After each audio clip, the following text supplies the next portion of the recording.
Tantor Audio, a division of Recorded Books, presents Unsung Hero of Gettysburg, the story of Union General David McMurtrie Gregg, by Edward G. Longacre, narrated by John Mclain. Introduction. Gettysburg, in many respects the pivotal battle of the Civil War, had its share of heroes in both blue and gray. Many of these, whose deeds entitle them to recognition, honor, and perhaps even glory, never received the acclaim or the historical attention due them. One of the most neglected of these stalwarts is General David McMurtrie Gregg, commander of the 2nd Division, Cavalry Corps, Army of the Potomac. Although his name has been largely forgotten today, Gregg was one of the most gifted and successful cavalry officers in U.S. military history. Although his fame was won on many fields, it was at Gettysburg, on July 3, 1863, that the 30-year-old Pennsylvanian left a deep imprint on the nation's most important conflict. That day, he had charge not only of his own recently depleted division, fewer than 2,500 men, but also, strictly by happenstance, the 1,800-man brigade of General George Armstrong Custer. With these troops, Gregg engaged and held at bay a cavalry force of slightly lesser size under General James Ewell Brown Stuart. Gregg's instinctive grasp of his situation, his cool-headed leadership throughout the struggle, and his inspired tactics prevented the Confederate chieftain from striking the right flank and rear of General George Gordon Meade's Army of the Potomac at approximately the same time that rebel infantry slammed into the Union center, an attack forever afterward known as Pickett's Charge. Although it is not unusual that historians disagree when assigning priority to those aspects of the battle that decided its outcome, too many neglect to include Gregg's defense of the Union right as among the most consequential. Contemporary observers, however, especially those who served under Gregg at Gettysburg, were not reluctant to celebrate his contributions to victory. One of the most respected of these was Captain James Harvey Kidd of the 6th Michigan. In his highly regarded post-war memoir of service in Custer's brigade, Kidd paid minute attention to the fighting on the third day at Gettysburg, drawing deeply not only from his own experience, but also from the accounts of other participants.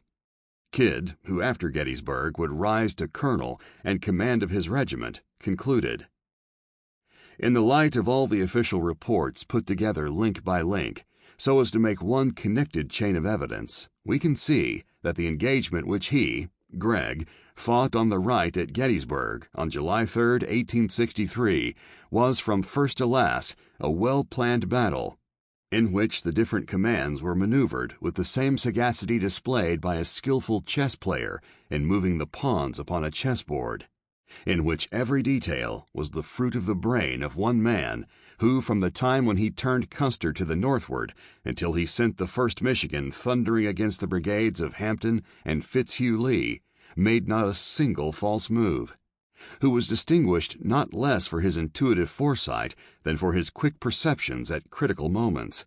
That man was General David McMurtrie Gregg. Gregg's achievements encompassed much more than that critical 3-day struggle midway through the war. At West Point, class of 1855, he demonstrated both classroom acumen and drill ground proficiency of a high order. In the pre-war Army, he established a solid record in both cavalry and dragoon service, winning commendation for his conduct in battle against the hostile Indian tribes of the Southwest and the Pacific Coast. In one particularly sanguinary engagement against a confederation of tribes in the Washington Territory, his sage advice and calm decision-making enabled an outnumbered expeditionary force of all arms to escape an incipient massacre on a scale that would have overshadowed Custer's debacle at the Little Bighorn 18 years later. Not long after the Civil War broke out, Captain Gregg joined hundreds of regular Army officers in accepting higher rank in the nation's volunteer force, being commissioned colonel of the 8th Pennsylvania Cavalry. by imposing and enforcing a rigid drill program and weeding out incompetent subordinates. In a matter of weeks, he transformed the underachieving outfit into one of the most proficient mounted units in the Army of the Potomac. He led it with marked ability during and following the Peninsula Campaign of spring through summer 1862, frequently demonstrating fitness for higher command. After the Battle of Fredericksburg that December, he was assigned command of a brigade of volunteer horse, and just before Gettysburg, he was appointed to lead the 2nd Cavalry Division. At the head of this veteran command, now Brigadier General Gregg reached the zenith of his career, though celebrity would ever elude him. Almost 13 months after Gettysburg, following exemplary service under Meade and General-in-Chief Ulysses S. Grant during the Overland Campaign of 1864, which included the Battle of the Wilderness, the major cavalry clashes at Todd's Tavern and Hawes Shop, and 2 large-scale raids under Meade's cavalry leader, Major General Philip H. Sheridan, Gregg rose to lead every horse soldier involved in the siege of Petersburg. Although the assignment testified to the confidence Grant and Meade reposed in Gregg, the position appeared a hollow honor, 2/3 of the Army's horsemen having accompanied Sheridan to a new theater of operations in Virginia's Shenandoah Valley. Little Phil and his troopers would remain in the valley for 7 months, winning the publicity and glory denied to the troops engaged in the relatively static campaigning at Petersburg.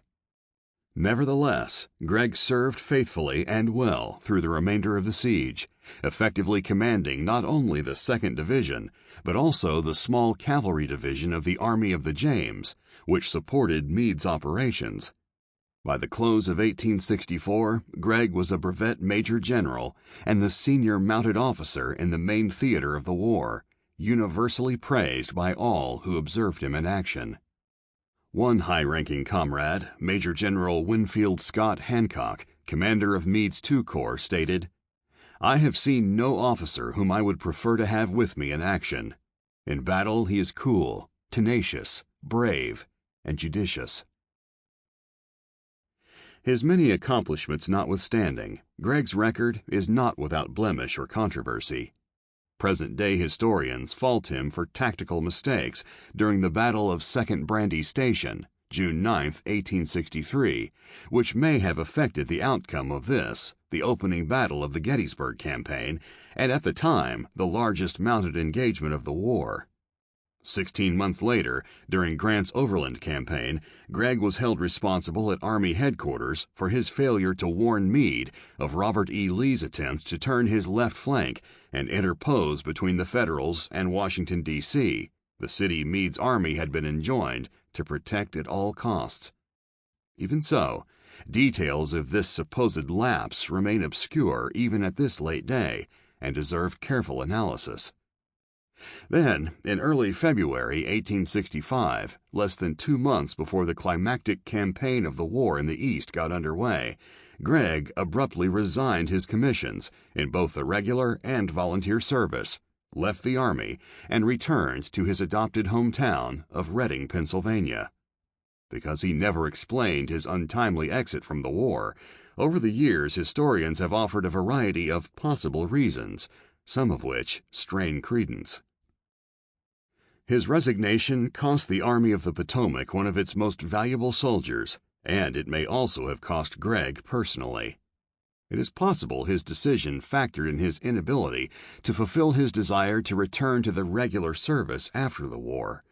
The position he sought in the newly expanded Army went instead to his cousin and wartime subordinate, Brevet Brigadier General John Irvin Gregg, who had remained in the ranks through to Robert E. Lee's surrender in April 1865.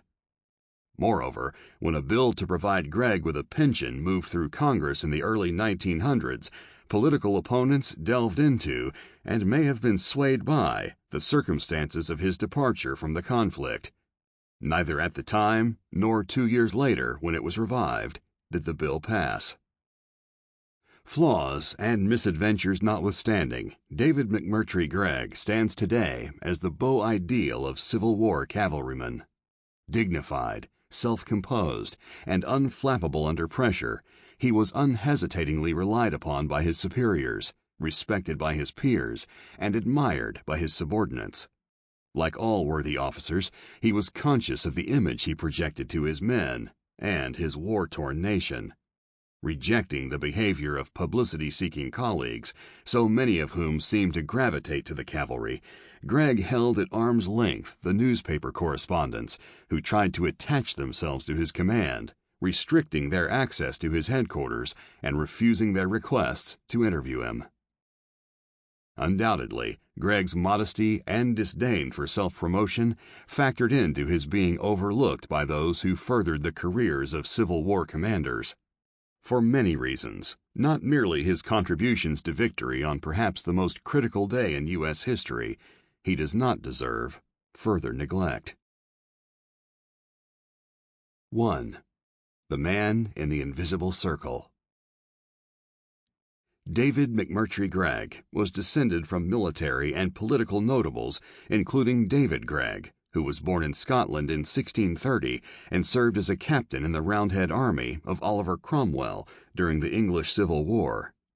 At age 60, following distinguished service in the cause of Cromwell and Parliament, David Gregg's great-great-great-grandfather was killed, along with his 25-year-old son, by vengeful Cavaliers.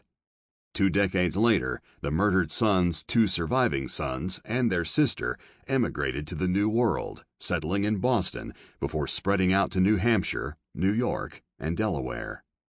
By 1724, one son, Andrew, along with his sister and their families, had settled in Lancaster County, Pennsylvania. The family participated fully in the Revolutionary War.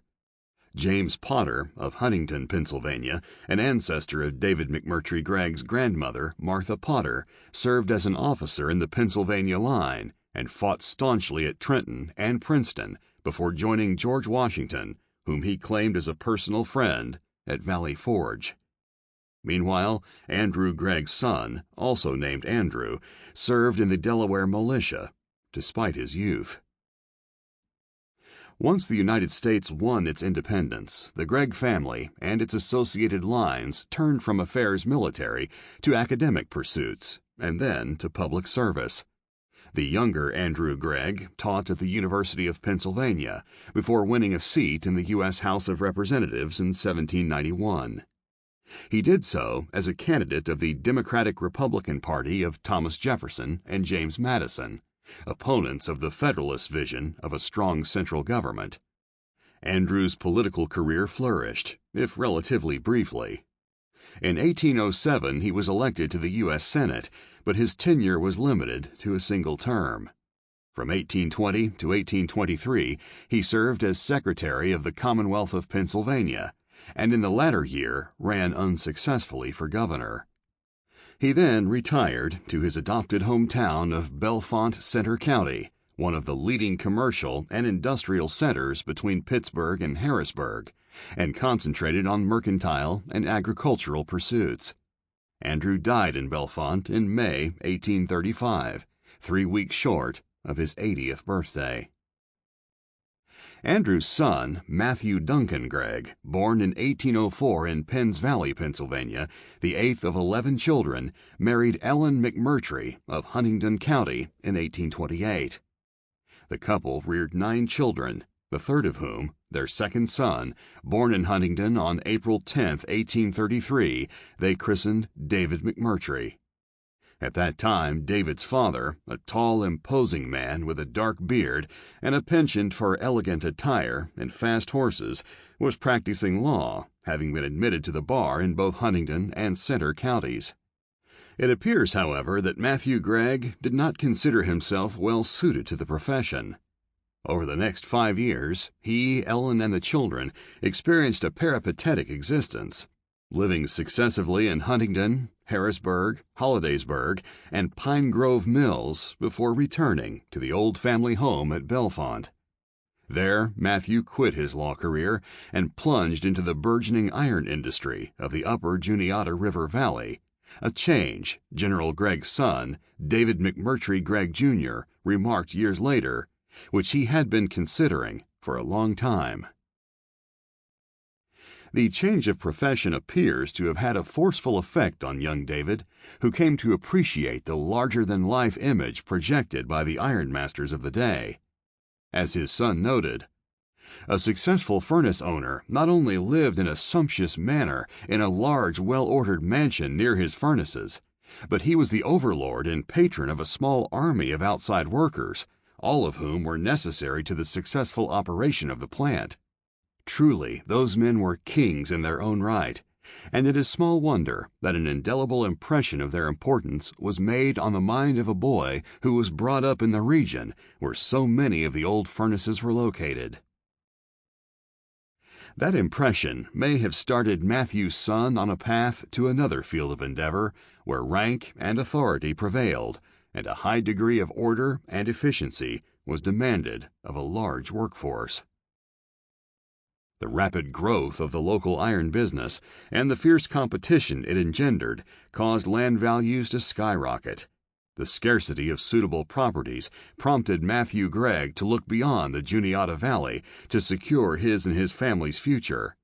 In early 1845, he, his brother James, and their brother-in-law David Mitchell went into business in Loudoun County, Virginia, where they had purchased Potomac Furnace, 1 mile south of its namesake river on the road between Leesburg and Point of Rocks. In April, the families of the 3 owners crowded inside the small manor house at the furnace. At first, all was well, and the new enterprise appeared a success. But an extremely hot summer spawned a yellow fever-like epidemic. The brothers were stricken with a form of the disease that proved fatal to both, Matthew dying in late July and James 12 days later. After burying her husband and brother-in-law and closing up their affairs, David's grief-stricken mother returned with her 9 children to Hollidaysburg, the seat of Blair County, Pennsylvania, which had become a center of the Juniata iron industry and where her well-to-do brother Robert was then living. Ellen never fully recovered from the shock of her family's fracture, which sapped her fragile health. Although their mother's condition constantly affected them to one degree or another, her children were relieved of some of their concern and sorrow through companionship with members of Ellen's extended family. The Greggs were related to nearly all the prominent families of their native region. No fewer than 30 first cousins lived in or near Center County. They included Andrew Gregg Curtin, son of David's aunt Jean Gregg Curtin of Bellefonte, who would become Pennsylvania's governor during and after the Civil War. The children rarely lacked companionship. The general's son related that it was with particular pleasure that David recalled the visits made to the home of his father's first cousin, Mary Potter Wilson, at Potter's Mills, there being no less than 6 attractive daughters in that family, all of whom were so jolly and full of fun that a stay under their hospitable roof was something to be looked forward to eagerly and long remembered. David and his siblings sought comfort by throwing themselves into their studies in the local schools, and outside the classroom into games, both athletic and military in nature. In early youth, both he and his older brother Andrew developed a fondness for horses and riding. Short-legged when he was young, David was at first unable to completely straddle a mount. But as he was fearless and seemed to take to horses instinctively, it was not long before he was able to ride comfortably any horse he found between his knees. One of his greatest pleasures was to visit a nearby hotel, whose stable manager permitted him to exercise visitors' horses and water them at a local creek. At one point, just before or shortly after the move to Virginia, David was entrusted with an errand that required him to ride one of the family's horses a distance of 60 miles, a journey he completed without incident. But the family's ordeal was not yet over. By the time she returned her family to Pennsylvania, tuberculosis had begun to stalk Ellen Gregg. By 1847, the disease had progressed to the point that David's mother could no longer be ministered to adequately by local physicians. With the assistance of her brother, she was placed in an Allegheny Mountain spa at Bedford, 30 miles south of Hollidaysburg. The change of scenery had no effect, and Ellen succumbed to the wasting condition on August 17th. Their mother's enforced estrangement deeply affected David and his siblings, but the aftermath left an indelible imprint. On the night she died, the children had gathered in a downstairs room of the Hollidaysburg house, adjacent to the Blair County Courthouse. One of them happened to peer out the front window and saw their mother standing outside. When the child cried out in shock and joy, at least some of the others looked out and saw the same vision. They rushed outdoors, expecting to find Ellen beckoning to them, only to find the yard empty. Wretchedly disappointed, the children returned to the house, where hours later they received word of their mother's death at Bedford. As the general's son observed, with the passing of their mother, life as a united family ended for the children, and they were taken into the homes of their uncles and aunts, who did everything in their power to make their lives happy and comfortable. 14-year-old David and Andrew, 2 years his senior, were taken into the home of their uncle, David McMurtrie, and his wife Martha, a sturdy brick house in the center of Huntingdon. David would recall fondly the 4 years he spent in the McMurtrie fold. His uncle, who was well known for his generosity, spared no expense to make David and Andrew feel as much at home as possible. Apparently, he also helped support some of the other dispossessed children. Years later, he would recall, "I took charge of this poor orphan family. My time and money has been freely spent in making them what they are this day." But the McMurtrie house was not a rest home or resort. David and his brother had to contend with hardships and adhere to a strict regimen. Because the large house was difficult to heat, the brothers spent frigid days in their upper-floor bedroom, where on winter mornings water would freeze in the wash basin. The McMurtries were ardent Presbyterians, and the Sabbath was given over to church and Sunday school attendance, which David appears to have endured rather than embraced. Perhaps as a result of the strict upbringing thrust upon him, in later years he never made an open profession of religious convictions, although when he married he expressed a preference for the Presbyterian rite. At other points in his military career he attended Episcopal services and briefly took on the duties of a vestryman. Despite his lack of permanent religious affiliation, he was said to have considered Christianity the foundation of society and the state. The grim fate that had beset the Gregg family since the summer of '45 proved relentless. Only 4 months after Ellen's passing, the youngest daughter, 3-year-old Olatipa, whom David loved dearly, died of an undiagnosed illness. In 1851, the 2 oldest children, Martha, 22 and recently married, and 20-year-old Andrew, David's companion in the McMurtrie home, succumbed to virulent diseases.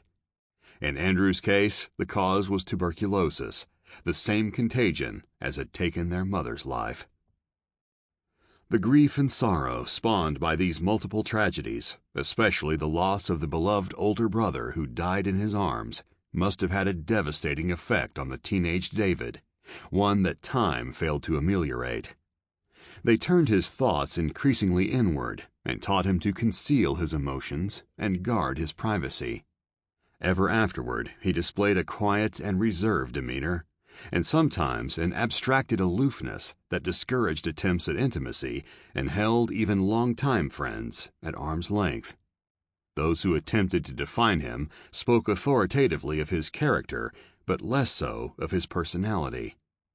A typical description came from David McMurtrie Gregg, Jr., affable and sometimes genial, but not demonstrative, self-possessed to a remarkable degree, and with no tendency to exuberance. Gregg, Jr. quoted an unnamed observer, "Although always pleasant and courteous, he seemed to live within an invisible circle, ever the boundaries of which but few were allowed to trespass." David McMurtrie placed a high value on education, and he ensured that his nephews benefited accordingly. During his first 2 years in Huntingdon, young David was educated at a private school run by a Mr. John Hall. Although the institution furnished its pupils with a very excellent educational foundation, Hall believed in punctuating his lessons with well-aimed blows from a rattan rod. One leg being shorter than the other, the teacher would rise stiffly on the longer limb to provide additional force to the thrashing he gave to those who could not or would not learn, thus producing an image that never faded from David's memory. In the fall of 1849, the student escaped the rod when he entered Milnwood, one of Huntingdon County's leading academies. The following year, he joined Andrew at the University of Louisburg, forerunner of Bucknell University. It was during a semester break at Potter's Mills that tuberculosis claimed Andrew Gregg. His death left a permanent void in his brother's life. One can suppose that after suffering this latest and most profound loss, college life held little allure for the young student. Even so, he continued his studies through the spring 1851 term. This would be the extent of his civilian educational career. Before the year was out, he learned he had received an appointment to the United States Military Academy. Exactly how this came about remains unknown, although it must have been set in motion by his uncle, and possibly by other family members as well. David's candidacy would have been enhanced by the family's well-known military heritage that dated at least to the Battle of the Boyne and included active campaigning against the hostile Indians of the northwestern U.S. He had been recommended for the position by Congressman Samuel Calvin, the first member of the House of Representatives from recently organized Blair County. Calvin never ceased to claim credit for helping launch the appointee's career in arms. Gregg's son noted that at this time, Gregg was residing in Huntingdon County, a portion of which, along with a segment of the more westerly Bedford County, had helped create Blair. He points out, however, that his father could have claimed a quasi-home in Hollidaysburg, where an uncle and 2 aunts were then residing. The recipient of Congressman Calvin's patronage displayed a somewhat apathetic attitude toward what another youth might have considered a coveted opportunity. His son wrote that he accepted the idea of a military career, but showed no great enthusiasm for it. Because West Point offered a finished education at minimal cost to the cadet and his family, it would have appealed to David as a means of lightening the burden that his uncle had undertaken in helping raise him and his brother. In fact, this may have been his only incentive to accept the appointment. When growing up, he likely indulged in military fantasies, like many children, but he had never seriously envisioned himself as a soldier. Certainly, he never entertained the idea of the military as a profession. Once he committed himself to a career in arms, he took his situation seriously and tried to live up to its highest standards. Yet he never lost his sense of balance, never allowed himself to be carried away by rank or position, and never strove for power and authority as so many fellow officers did in time of both war and peace. Matriculating at West Point meant a final severance of long-cherished family ties. The incoming cadet spent the last few months at home not only boning up on subjects integral to the Academy's curriculum, including mathematics and French, but also bidding farewell to dozens of relatives and family friends, many of whom he would see rarely, if at all, over the next several years. Late in June, after a long handshake with his uncle and a warm embrace from his aunt, he boarded the southbound train at Huntingdon and set off for New York. The protracted journey, partly by stagecoach, partly by boat up the Hudson River from New York City, passed without incident, and he reached the wharf at West Point in the first week of June, almost a month before the class of 1855 entered upon its academic term. The 18-year-old plebe was suitably impressed by the majestic, timber-fringed highlands that surrounded the reservation where he would spend his most formative years.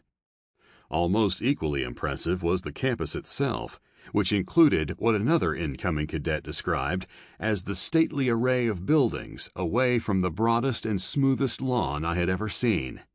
Half hidden by lofty elms, there was the immense gray stone barracks with towers and sallyport, entranceway, the academic building, the chapel, the library with a dome from which the flag was floating. David was quickly introduced to the decorum and discipline demanded of the profession he was about to enter, initially in the form of upperclassmen. Sample complete. Ready to continue?